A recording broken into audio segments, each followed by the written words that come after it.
Pozdravljeni. V še enem čudovitem utrinku, čudoviti iskrici za lepše, lahkotnejše življenje, ki mogoče ponudi kakšen uvid ali pa vsaj sprostitev. In jaz se najraje sproščam pri doktorici Rebeki Prislan, avtorici in snovateljici Alefi sveta. Prisrčno pozdravljena. Lep pozdrav. Jaz sem se mogoče malo hecno, da te pozdravljam v tvojem prostoru, ki je tolikim ljudem ponudil marsikaj. Ne samo zatočišče, pa sprostitev, pa srečanje s čarobnostjo in svojim bistvom, ampak tudi kozmetične izdelke, tudi čisto strokovno obravnavo energetskega polja, biopolja. Ti si tukaj strokovnjak in ja, imaš tudi legalen certifikat, najvišjo možno izobrazbo. Kaj pa v bistvu tebe od vseh teh stvari in utrinkov najbolj razsvetli? Jaz mislim, da so mi vse te stvari prišle z določenim namenom. Če gledam kozmetične izdelke, mi je zelo veliko čast, da lahko vse znanje, ki sem ga pridobila, ne samo na fakulteti, tudi potem, ko sem bila v podjetju zaposlena, da na koncu res lahko dam, ponudim naprej kvaliteten kozmetični izdelek. Na drugi strani sem pa oseba, ki je pa šla skozi pot, kaj čutim, kaj vidim, kaj zaznavam. Vemo, da eni sanjajo in se potem sanje uresničijo, dobijo namige prek sanj, eni čez dan ali prek kakšnega semaforja, sporočila in tako. In sem nekako kar zgodaj začela raziskovati ta svet, že v gimnazijskem času, prva knjiga, ki mi je ostala v spominu, ki je bila drugačna, je Življenje po življenju. Ali res obstaja življenje po življenju? In nekako počasi sem šla čez ta razmišljanja in drugih, veliko sem brala, pa predvsem na sebi, kaj je tisto, kaj so moje vrednote. In na koncu sem prišla do zaključka, da če sem jaz v redu, če sem jaz v miru, v ljubezni, v neki harmoniji, takrat sem v vseh svojih vlogah najboljša. In da pa pridemo do tega, moramo pa kakšno stvar dati ven iz telesa, kakšno neprijetno čustvo, in tukaj si lahko tudi za energijsko diagnostiko pomagamo, ker nas vsak organ sporoča na mogoče malo drugačni ravni, kot smo vajeni. Če je predel ščitnice oziroma tale predel vratu, žrelo, grlo, sapnik, zablokiran, lahko pomeni, da ne moremo spregovoriti, da neke stvari tiščimo v sebi in mogoče je pa čas, da predelamo, kaj se tisto dogaja, da tudi če z osebi direkt ne povemo, nekako moramo to ven skomunicirati.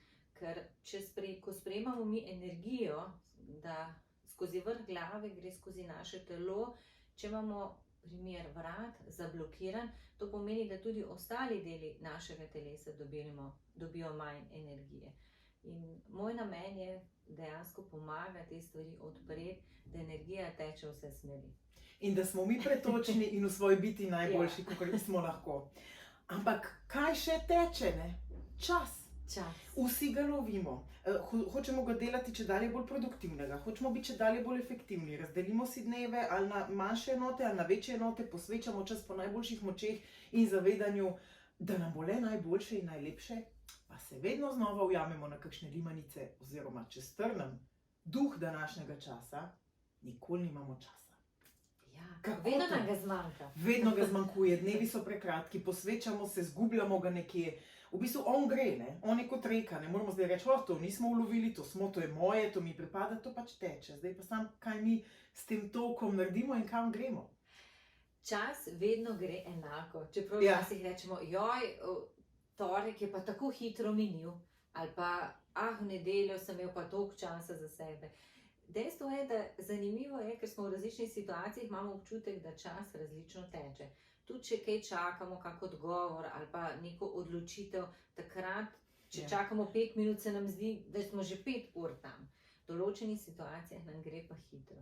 Ampak predvsem je pomembno pri nas, da si vsak ne postavlja nekih previsokih zahtev, kaj vse bo naredil, da mogoče kakšno opravilo manj in je na koncu reče, zdaj mi je pa to uspelo. Ker če imamo mi preveč vsega, potem pa recimo se peljemo z avtom domov in nepričakovano stojimo v koloni pol ure, nam ta pol ure lahko že zmanjka. Zato je s tem časom je treba delovati, da prisluhnemo tudi njemu. Če stojimo v koloni, kaj lahko zdaj naredimo? Ne moramo se jeziti, ne moramo se premakniti. Če je bila prometna nesreča, jaz vedno pomislim, hvaležna sem, da nisem bila v trku, hkrati pa želim tistim, ki so bili v nesreči, da se res dobro konča, da jim sprostimo pot in do reševalcev in vse, da jim pomagajo. Če je pa recimo samo kolona, da stojimo, ker sploh vemo, ko so gužve na morju, mogoče radio prisluhnemo, ne moremo nič. Mogoče nas pa takrat na radiju čaka en komad, ki nam bo dan polepšal in s tem vse čutenje za naprej. Ja, ker tako in tako ne moramo nič spremeniti.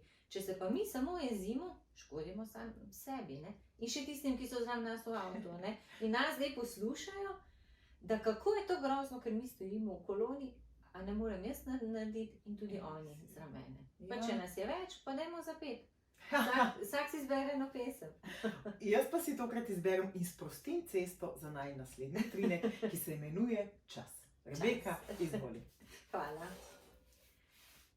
Čas. Si ga želiš daj zavrteti nazaj? Si ga želiš? Oziroma si želiš, da bi imel dan več ur? Kaj imaš raje?